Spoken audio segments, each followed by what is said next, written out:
गोपिका जीवनस्मरणं गोविन्द गोविन्द। सद्गुरु विठ्ठल दास महाराज की जय। శ్రీకృష్ణ భగవంతుడి యొక్క అనంత లీలలు ఈ ఉత్తరార్ధంలో అద్భుతంగా బ్రహ్మనిష్ఠులు వర్ణిస్తూ వస్తున్నారు. ఉత్తరార్ధ చరిత్రమే అద్భుతంగా ఉంది.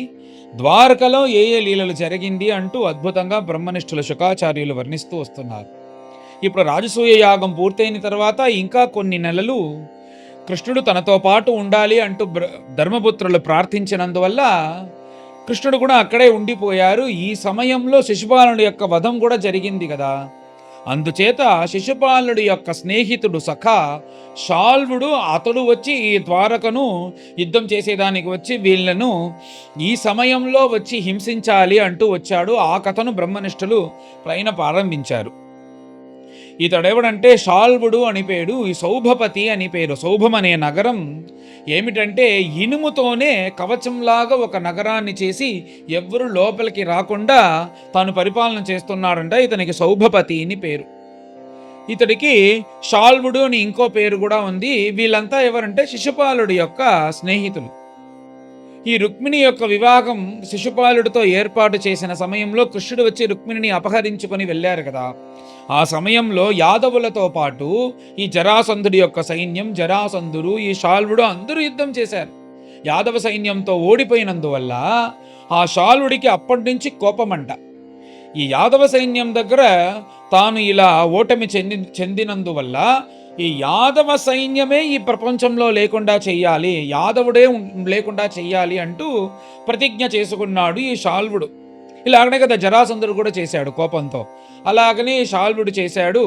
తర్వాత కృష్ణుడి యొక్క పరాక్రమం, ఈ యాదవ సైన్య యొక్క పరాక్రమం అంతా చూసి ఊరికే వెళ్ళి మనం యుద్ధం చేస్తే గెలవలేము అంటూ తపస్సు చేసి ఏదైనా ఒక విషయాన్ని వరంగా తీసుకొని వెళ్ళి వాళ్ళతో యుద్ధం చేయాలి నిశ్చయించుకొని పరమేశ్వరు గురించి తపస్సు చేసేదానికి ప్రారంభించాడు ఈ శాల్వుడు.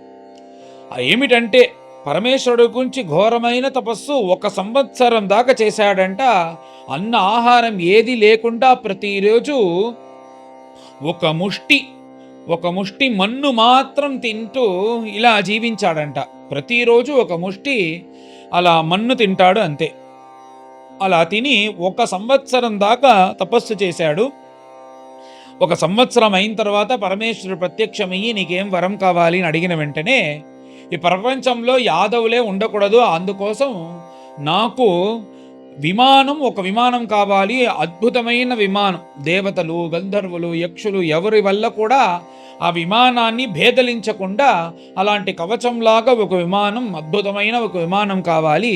దానితో వెళ్ళి నేను యాదవుల్ని భయపెడతాను, వాళ్ళతో యుద్ధం చేస్తాను అంటూ ఈ వరాన్ని అడిగిన వెంటనే ఆ మయుడు అనే ఒక అతను ఈ అసురులకి సివిల్ ఇంజనీర్ లాగా కావాల్సిందంతా ఇలాంటి చేయిస్తాడు.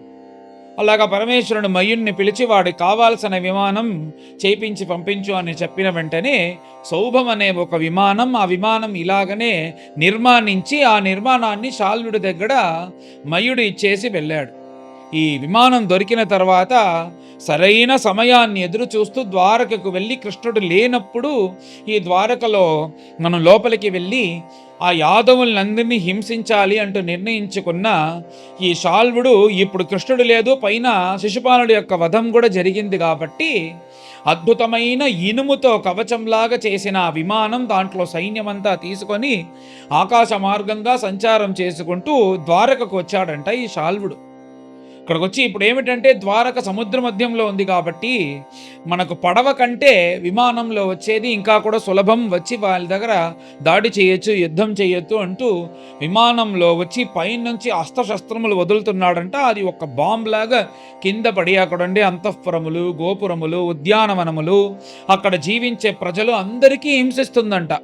పైన నుంచి ఇలా వదులుతున్నాడు. అక్కడక్కడ అన్ని కింద పడి అద్భుతంగా ఉండే ద్వారకంతా అలాగా క్షీణంగా అయ్యేలాగా, ద్వారక అంతా నశించిపోయేలాగా పైన నుంచి బాంబులు వేసేలాగా అస్త్రశస్త్రంతో పడుతున్నాయి.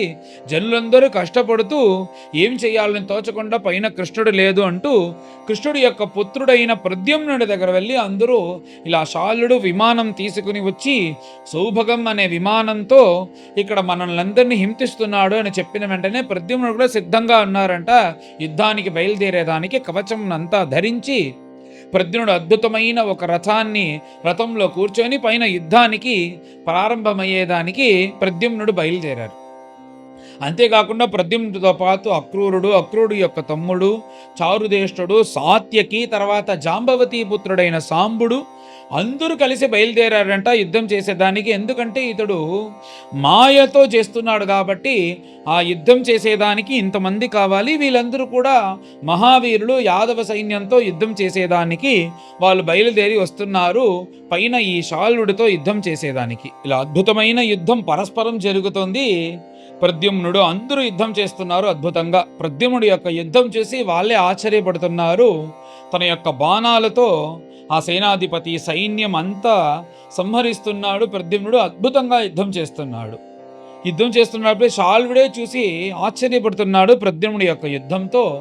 ఇలా మనం సాధారణంగా యుద్ధం చేస్తే ఇతనితో గెలవలేము అంటూ పైన మాయాయుద్ధాన్ని ప్రారంభించాడు ఈ శాల్వుడు. మాయాయుద్ధం ఏమిటంటే ఆ విమానం ఎక్కడ ఉంది అనే తెలియదు.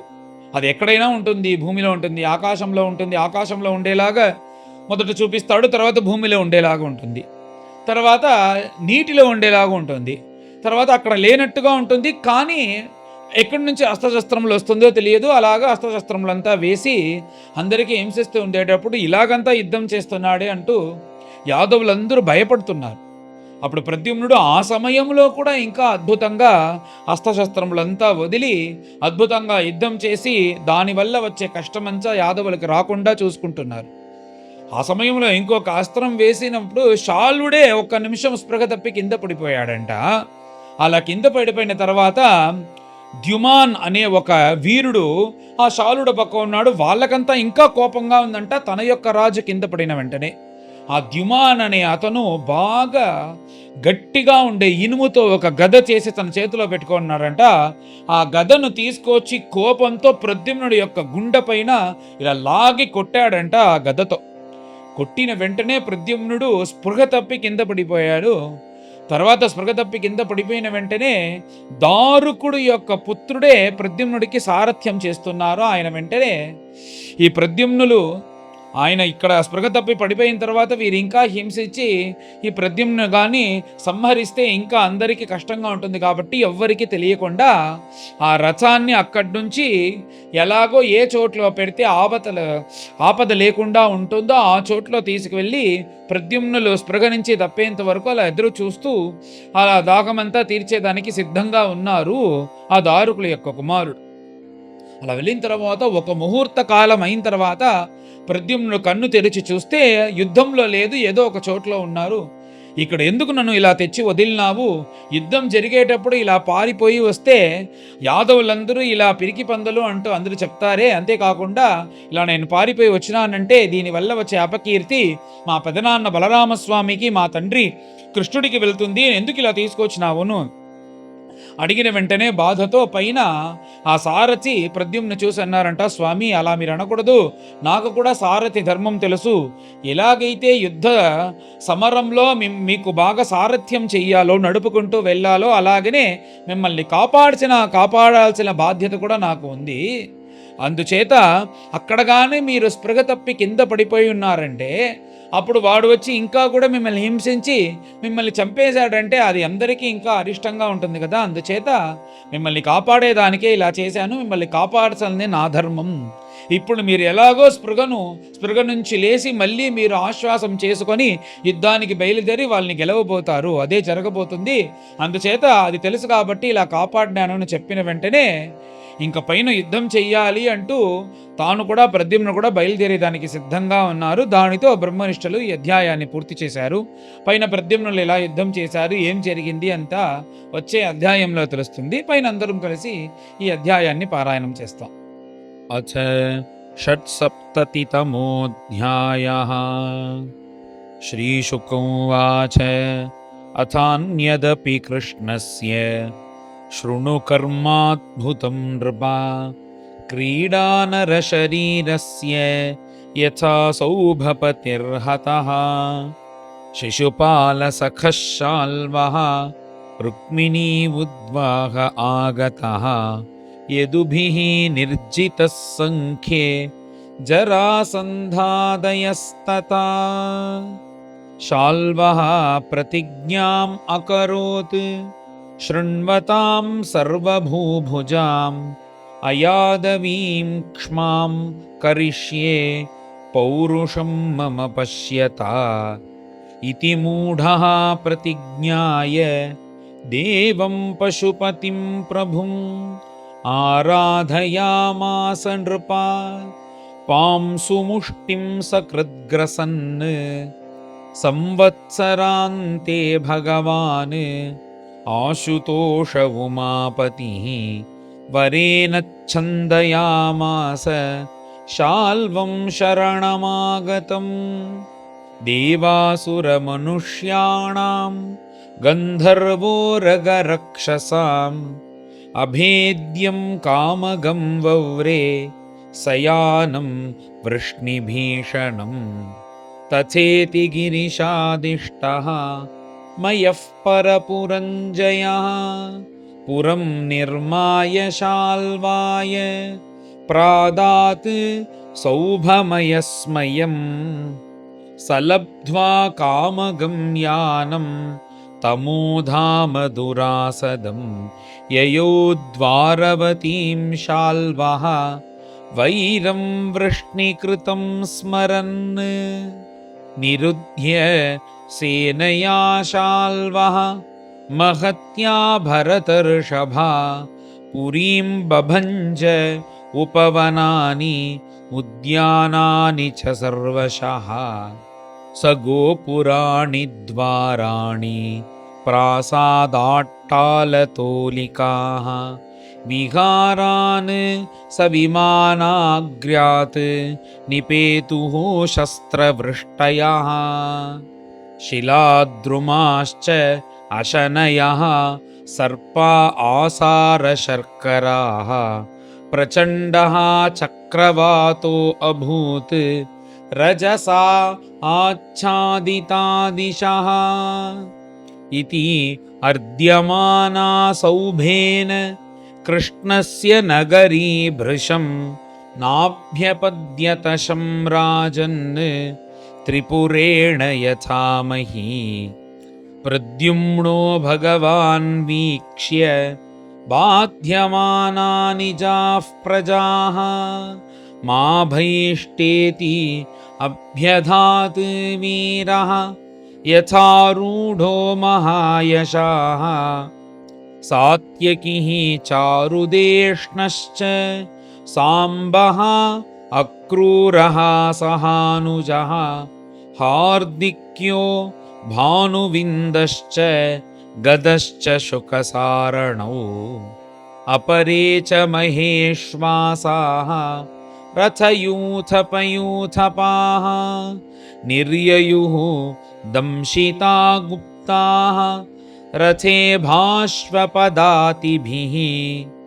ततः प्रववृते युद्धं शाल्वानां यदुभिः सह यथासुराणां विबुधैः तुमुलं रोमहर्षणम् ताश्च सौभपतेर्माया दिव्यास्त्रैः रुक्मिणीसुतः क्षणेन नाशयामास नैशं तमयिवोष्णगुः विव्याध पञ्चविंशत्या स्वर्णपुङ्खैरयो मुखैः शाल्वस्य ध्वजिनीपालं शरैः सन्नतपर्वभिः शतेनाताडयच्छाल्वम् एकैकेनास्य सैनिकान् दशभिर्नेतॄन् वाहनानि त्रिभिस्त्रिभिः तदद्भुतं महत्कर्म प्रद्युम्नस्य महात्मनः दृष्ट्वा तं पूजयामासुः सर्वे स्वपरसैनिकाः। बहुरूपैकरूपं तत् दृश्यते न च दृश्यते, मायामयं मयकृतं दुर्विभाव्यं परैरभूत्। क्वचिद्भूमौ क्वचिद्व्योम्नि गिरिमूर्ध्नि जले क्वचित् अलातचक्रवद्भ्राम्यत् सौभं तद्दुरवस्थितम्। यत्र यत्रोपलक्ष्येत ससौभः सहसैनिकः शाल्वः ततस्ततो मुञ्चन् शरान् सात्वतयोथपाः। शरैः अग्न्यर्कसंस्पर्शैः आशीविषदुरासदैः पीड्यमानपुराणीकः शाल्वो अमुह्यत् परेरितैः। शाल्वानीकपशस्त्रौघैः वृष्णिवीराभृशार्दिताः न तत्यजूरनं स्वं स्वं लोकद्वयजिगीषवः। शाल्वामात्योद्युमान्नाम प्रद्युम्नं प्राक्प्रपीडितः आसाद्य गदया मौर्व्या व्याहत्य व्यणदद्बली। प्रद्युम्नं गदया शीर्ष्ण वक्षस्थलमरिन्दमम् अपोवाहरणात् सूतः धर्मविद् दारुकात्मजः। लब्धसंज्ञो मुहूर्तेन कार्ष्णिः सारथिमब्रवीत् अहो असाध्विदं सूत यद्रणात् मे अपसर्पणम्। न यदूनां कुले जातः श्रूयते रणविच्युतः विना मत्क्लीबचित्तेन सूतेन प्राप्तकिल्बिषात्। किं नु वक्ष्ये अभिसङ्गम्य पितरौ रामकेशवौ युद्धात् सम्यक् अपक्रान्तः पृष्टस्तत्रात्मनः क्षमम्। व्यक्तं मे कथयिष्यन्ति हसन्त्यो भ्रातृजामयः क्लैब्यं कथं कथं वीरा तवान्यैः कथ्यतां मृधे। सारथिरुवाच धर्मं विजानता आयुष्मन् कृतमेतन्मया विभो। सूतः कृच्छ्रगतं वक्ष्येत् रथिनं सारथिं रथी।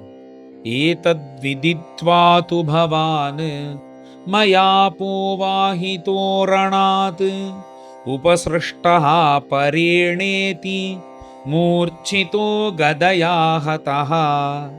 श्रीहरये नमः श्रीहरये नमः।